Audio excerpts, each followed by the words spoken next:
Kompas Bisnis kembali untuk Anda. Saudara, seorang bos belum tentu benar-benar menjadi pemimpin. Dan juga sebaliknya demikian. Tetapi ada juga bos yang memang punya jiwa kepemimpinan yang baik. Apa perbedaan bos dan juga seorang pemimpin dari sisi karakter? Kompas Bisnis sudah bersama dengan psikolog konsumen Irfan Agia. Selamat pagi, Mas Agia. Ini lagi kita sorotin juga nih isu klasik ya, bos dan juga pemimpin. Bagaimana kita membedakannya dari sisi karakter, Mas? Ya, jadi bos dan leader ini adalah kadang dianggap sama ya gitu secara istilah, padahal itu hal yang berbeda. Jadi bos itu kan adalah suatu spesifik title ya gitu kan. Kayak contoh misalnya ada sales manager, creative manager ya, tapi posisi ini secara hierarki itu akan memberikan otoritas gitu ya atau power lebih gitu untuk orang mengambil keputusan. Nah, sayangnya bos ini tuh selalu diasosiasikan sama hal-hal yang negatif gitu. Kayak contoh kan istilah bosi ya. Jadi sering nyuruh-nyuruh atau bertindak semaunya. Nah, sedangkan leader itu adalah tidak selalu berkaitan dengan posisi atau hierarki gitu ya. Karena itu adalah suatu proses social influence atau memberikan pengaruh pada orang lain. Jadi orang yang menempati posisi sebagai bos belum tentu punya leadership gitu ya. Tapi juga orang yang bukan posisi bos itu sebetulnya bisa juga jadi leader. Karena leadership ini ada suatu skill yang memang bisa diasah tanpa menempati posisi tertentu. Jadi di highlight-nya adalah bos itu sebuah struktur Ya, kepemimpinan dalam sebuah hierarki begitu ya. Kalau tentang pemimpin itu tentang pengaruh, tentang betul. karakternya, membangun komunikasinya gitu ya, Mas ya.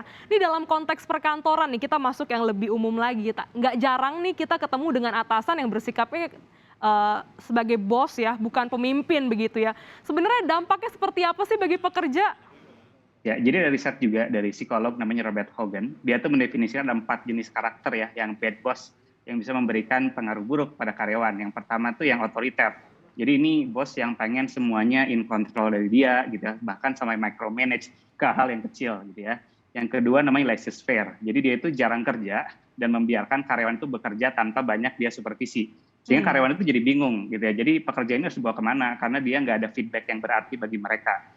Yang ketiga yang narsis ya. Jadi semuanya tentang saya istilahnya kalau bos. Jadi karyawan bakal merasa pekerjaannya itu hanya untuk kepentingan dari bosnya, citra atau politik dari si bosnya. Dan yang terakhir yang tipe yang bully gitu. Jadi sering merendahkan gitu ya, atau memberikan feedback yang mungkin tidak pantas gitu ya kepada timnya. Jadi 4 tipe karakter bos ini yang akan membuat karyawan nanti bisa jadi burnout, demotivasi, dan bahkan jadi berdampak ke kemana-mana ya dari struktur organisasi juga seperti itu. Terus bagaimana nih, kan kita juga sering ketemu, bagaimana bawahan gitu ya, kita karyawan merespon bos yang ngebosi gitu Mas, setiap kali nyuruh, mendelegasikan tugas, tapi kok ngebosi gitu. Ya, jadi pertama kali kita disarankan untuk tidak reaktif ya, gitu. Jadi kita sebetulnya pertama bisa eskalasi kepada departemen yang bersangkutan, kayak contoh misalnya HR atau personalia ya, karena memang itu fungsi dari mereka untuk menjembatani gitu ya problem ini, untuk berkonsultasi dengan mereka. Yang kedua, kita juga bisa diskusi dengan kolega kita yang lain untuk mendapatkan pandangan yang lain bagaimana untuk menyikapi hal ini. Dan yang terakhir, baru setelah kita sudah eskalasi, sudah berdiskusi, barulah kita bisa ngobrol langsung gitu ya dengan atasan kita untuk mencari jalan tengah dan juga menyamakan ekspektasi sebetulnya. Karena bisa jadi ini ada masalahnya di komunikasi sebetulnya. Jadi harus disikapi dengan dewasa ya Mas ya, ketika ada hal yang nggak enak, jangan terlalu reaktif begitu ya, dan ketika Betul. ngobrol sama temen juga jangan jadi gosip mungkin gitu ya Mas ya. Iya, Nah, ini kan juga cita-cita dalam sebuah perusahaan, dalam sebuah bisnis, setiap pemimpin begitu ya, setiap karyawan ingin punya ada yang namanya pola kepemimpinan yang ideal. Bagaimana nih Mas cara, menerapkannya? Pemimpin itu dilatih atau sebenarnya sudah lahir given begitu Mas? ya.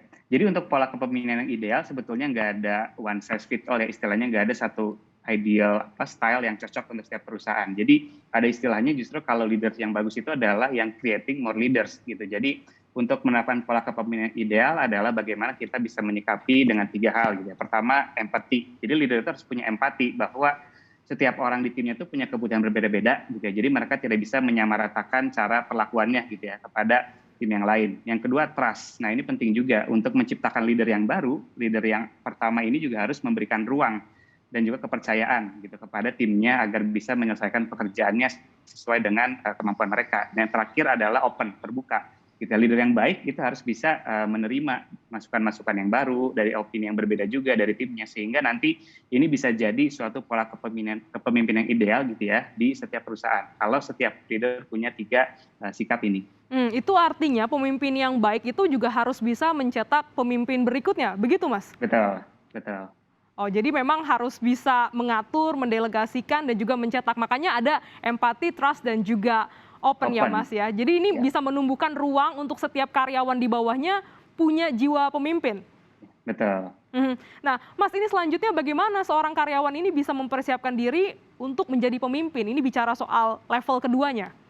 Ya, jadi leadership ini juga sebetulnya ada 2 aspek ya. Jadi bisa jadi bawaan, jadi memang dia dari pola asuhnya, kemudian dari masa kecilnya itu dia terbiasa untuk punya leadership itu ada juga ya. Tapi yang kedua bisa dari skill juga. Jadi ini sebetulnya bisa dibentuk. Jadi leader itu juga bisa dilahirkan dan juga bisa terbentuk. Nah, bagaimana cara kita mempersiapkan diri sebagai pemimpin gitu, yang pertama adalah karena leadership itu sangat berkaitan dengan skill untuk mempengaruhi, kita harus punya respect ya, mendapatkan respect dari lingkungan sekitar kita. Caranya adalah membangun hubungan yang baik, komunikasi yang intens, gitu ya, menunjukkan open kita terhadap orang lain, gitu ya. Jadi tanpa kita harus jadi atasan dulu, kita bisa belajar, gitu ya, untuk membangun relationship atau hubungan dengan sekitar kita. Kemudian yang kedua adalah kita juga bisa belajar time management.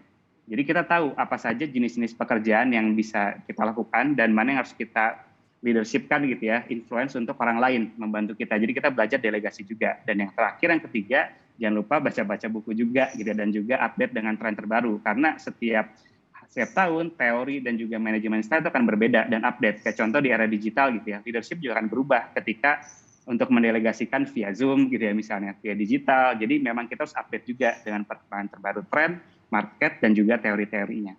Mas, tadi itu kan posisi dari karyawan menghadapi bos-bos yang pemimpin-pemimpin yang ngebosi gitu ya. Nah, bagaimana Ya. nih menghadapi kalau kita adalah bagian dari pemimpin yang justru stres ketemu anak buah atau karyawan kita yang nggak sesuai ekspektasi kita? Bagaimana menghadapi burnout-nya seorang pemimpin? Ya, jadi kalau kita dari sisi pemimpin ya sebetulnya, jadi yang paling penting adalah komunikasi ya, karena miskomunikasi itu adalah salah satu hal yang sering terjadi, terutama di konteks perusahaan ya. Jadi orang udah punya ekspektasi A, gitu, tapi manajernya atau atasan juga punya ekspektasi B. Jadi yang pertama adalah bagaimana kita bisa open tadi, gitu ya, transparan, bagaimana leadership style kita dan bagaimana tim kita itu punya ekspektasi, ingin mempunyai ruang seperti apa di timnya gitu ya, mereka pengen bekerja dengan konteks seperti apa. Jadi yang paling penting adalah komunikasi, transparan gitu ya, dan juga empati tadi. Gimana kita tahu bahwa setiap orang itu bisa di-treat, nggak bisa sama ya semuanya. Mereka punya kebutuhan dan juga goals yang berbeda-beda. Jadi kita punya pemahaman yang sama ya, setiap orang itu nggak bisa dipukul Betul, rata sama bos kita ataupun karyawan kita, jadi kita harus punya toleransi yang berbeda-beda. Wah, ini betul. boleh jadi insight yang baik di hari Jumat bermanfaat ini untuk kita semua terkait dengan bagaimana bos, bagaimana pemimpin, bagaimana karyawan, dan bagaimana kita mengelola supaya kita jadi seorang pemimpin yang baik dalam sebuah bisnis dan juga perusahaan. Terima kasih Mas Irfan Agia telah bergabung di Kompas Bisnis pada pagi hari ini. Terima kasih Glenis.